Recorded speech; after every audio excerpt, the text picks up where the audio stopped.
Yes, Redson TV Koli webale kubanga okyagoberera yonna gy'osinzira okubanga gy'otulabira kyokola kya mutawana nnyo.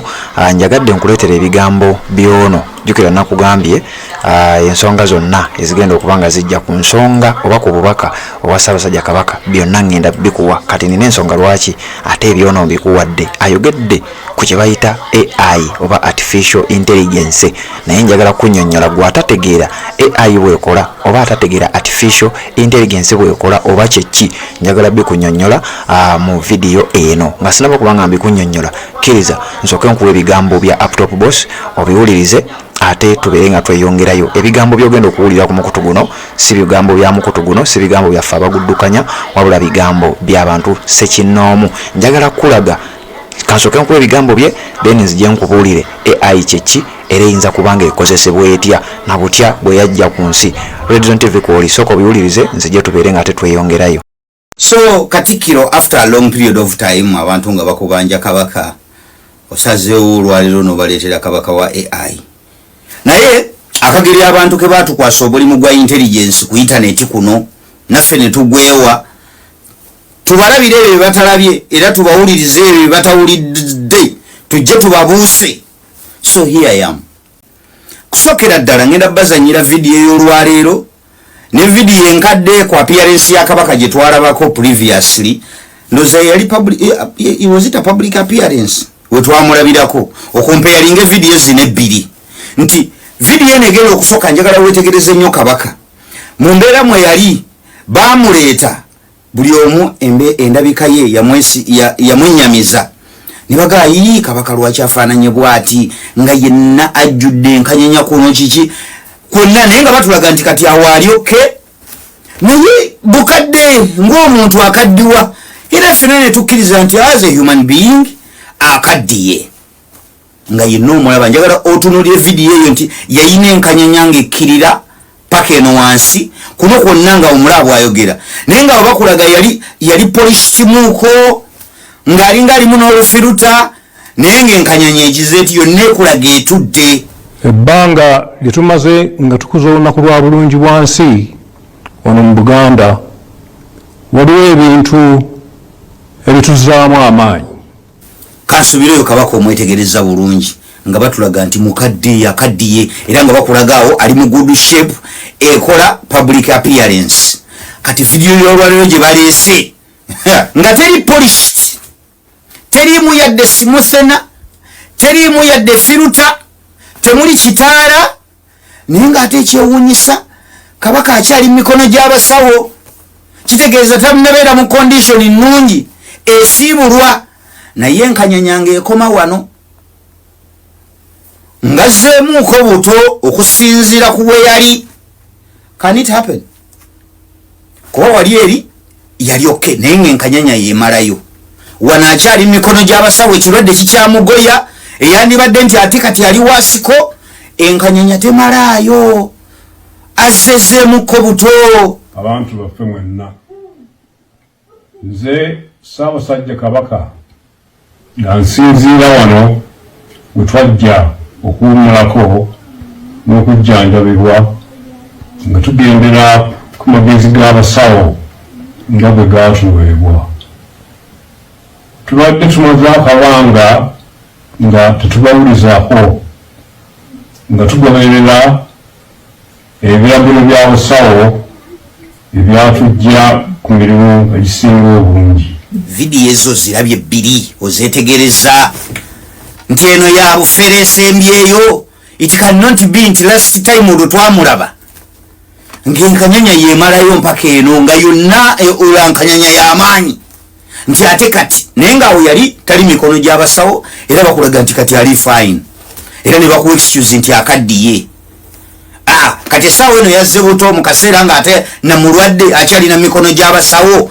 Tubuuze enkanyanya eyali ekkirira paka eno nga teriwo ono abadde Kabaka wa ddala oba AI Artificial Intelligence.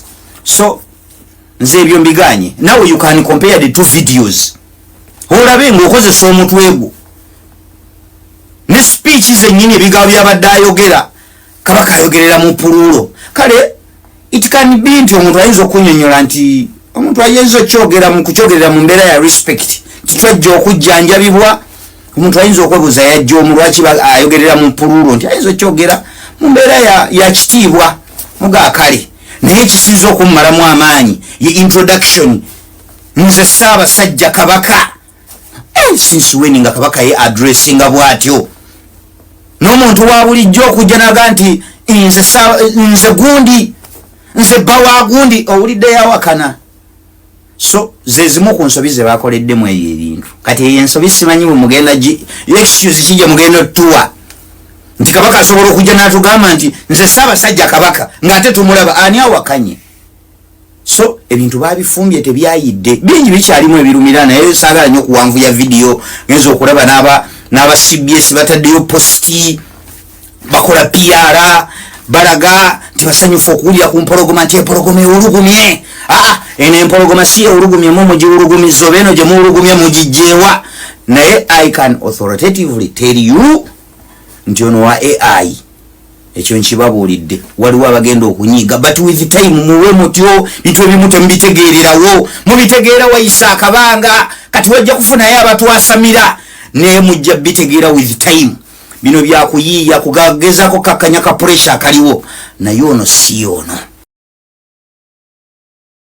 Yes, webale kubanga okyaliko webale kubanga okyagoberera yonna gy'osinzira okubanga gy'otulabira kyokola kya mutawaana nnyo gw'atambula naffe naawe atanaba kubanga osubscribinga nyongera okujjukiza nti kkirira wansi awo olaba ekigambo subscribe kikwateko kwata kadde ka notification abere nga otambula naffe. Ebigambo biwulidde si bya mukutu guno si byaffe abaguddukanya wabula bigambo bya uptop boss. Kakati wulira gwe abadde tamanyi kye bayita AI kiri artificial intelligence.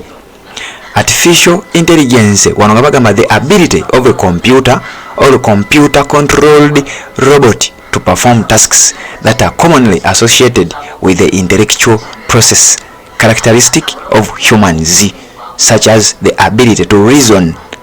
Okitegedde ye technology gwensobola okukozesa wano ne mukozesa ng'omuntu ne manya nti kati wano njagala kufuna wano muganda nga amanyiddwa nga ngereze kwani mawejje Hakimu nenkwata ekifaananyi kyo nenfuna eddoboozi lyo nembigattagatta nenzigyamu kyenjagala era nendoozesa abantu tyawo yabadde mawejje Hakimu bwe nabadde naye era yabadde ayogera ebigambo bino. Mwenna abamanyi AI nkakasa abasinga obungi mugirabidde ku WhatsApp ako ke baleeta naddala mu WhatsApp eyo empya. Kakati ku nsonga ya video AI tekinologi ono wano nga bagamba waliwo ebika bya AI bino wammanga waliwo kye bayita reactive machines waliwo kye bayita limited memory waliwo kye bayita theory of mind and self awareness.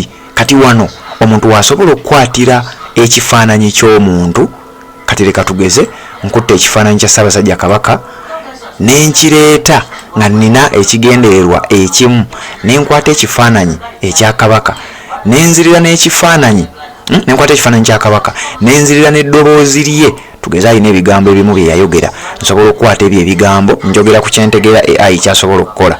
Nsobola okukwata ebigambo ebyo nembikwata byennyini yabyogera 2018 nembikwata nembitegatta n'ekifaananyi kino. Ekizampe ennyangu gye nyinza okuba nga nkuwa oba mulaba ennaku zino abaana bagatta obutambi nga Museveni azina ne Kyagulanyi sigambye nti bakozesa AI naye AI asobola akola ekintu ekyefaananyirizaako bwe kityo. So kati ono kyabadde ayogerako nange kyembadde njagala okuleetako ka knowledge akatonotono kennina wano nga bagamba artificial intelligence is the stimulation of human intelligence in machines that are programmed to think and act like humans. Learning, reasoning, problem solving, perception and language comprehension. Kitegeeza nga nkozesa software oyo seetaaga kamera neetaaga okukozesa AI nenkwata ebifaananyi byo nga bwe nkugambye nenfuna ekifaananyi kyo nenkufuna ng'oyogera nga yeggwe kennyini ayogera nenkwata akatambi ako dakiika zange zemba njagadde nentandika okukatambuza nga neeyambisa tekinologi owa artificial intelligence. Kati omuntu akalabye alina okuba nga either amanyi tekinologi oyo alina okuba nga amanyi okukola kye bayita forensic kyengezezaako kubanga nkunnyonnyola biwanvu nyinza obutasobola binnyonnyola mu katambi kano naye nga about AI ke kakatonotono. AI yakolebwa omusajja amanyiddwa nga John McCarthy ye yatandika era yagambibwa okuba nti yatandika kye bayita artificial intelligence, omusajja mu America era nga yali computer scientist. Badde njagala kuwa ku kifaananyi kya musajja ono amanyiddwa nga John McCarthy, at least obeere nga omulaba naye. Kigambibwa nti omusajja ono yandibanga yali emabega w'okutandika oba ow'okuvumbula kye bayita artificial intelligence, n'abeera ng'akozesebwa mu bintu ebyenjawulo. Amafakitole gatandise okuba nga gakozesa AI n'ebintu ebirala bingi nnyo, kubanga nga byenkugambye byasobola okukola. Omusajja oyo yali emabega w'okuyiiya kye bayita artificial intelligence, omusajja oyo computer scientist, omusajja w'amaanyi nnyo. Yazaalibwa ng'ennaku z'omwezi 4 mwezi gwali gwa 9 omwaka gwa 1927. Bamuzaala mu kibuga kye bayita Boston, Massachusetts mu ggwanga lya United States of America. Naye nga wetwogerera yafa mu mwaka gwa 2011. Yafa ng'ennaku z'omwezi 24 mwezi gwa 10 2011. Yafa alina emyaka 84 era yafiira mu kifo kye bayita Stanford mu kibuga California mu ggwanga lya United States of America. Yasomera ku kye bayita Princeton University 1951, n'agenda ku California Institute of Technology 1948, n'agenda ku kye bayita Belmont High School. Ono yafuna kye bayita Turing Award era nga bwe nkugambye nti computer scientist, omusajja yali kafulu nnyo mu technology owa buli kika, era nga kigambibwa yali emabega wa AI ayogeza abantu olunaku olwaleero obwama. Kyenkugambye AI byo byensobodde okuwaako ebitonotono byasobola okukola newankubadde era nkugambye nti AI byasobola okukola ate bingi nnyo. Simanyi wanaabaayo eyeetaaga bimanya, nja bikuleetera wano mbere nga mbikunnyonnyola okuva gye yatandikira paka watuuse olunaku olwaleero. Ne wano ku YouTube wennyini abantu bangi YouTube yakkiriza osobola okukozesa AI. Nenkulaba nti ndeesa akatambi nga gundi ayogera naye nga si bye byo, nga nkozeseza tekinologi oyo. So ebintu ebimu mubyetegereze nnyo, naye sigambye nti nze njagadde kunnyonnyola AI kyeki nga ndifaalinga ku bigambo bya mwana mulenzi Uptop Boss. Horizon TV kwoli bali kubanga okyagoberera tuwuliziganye mu updates ezidda.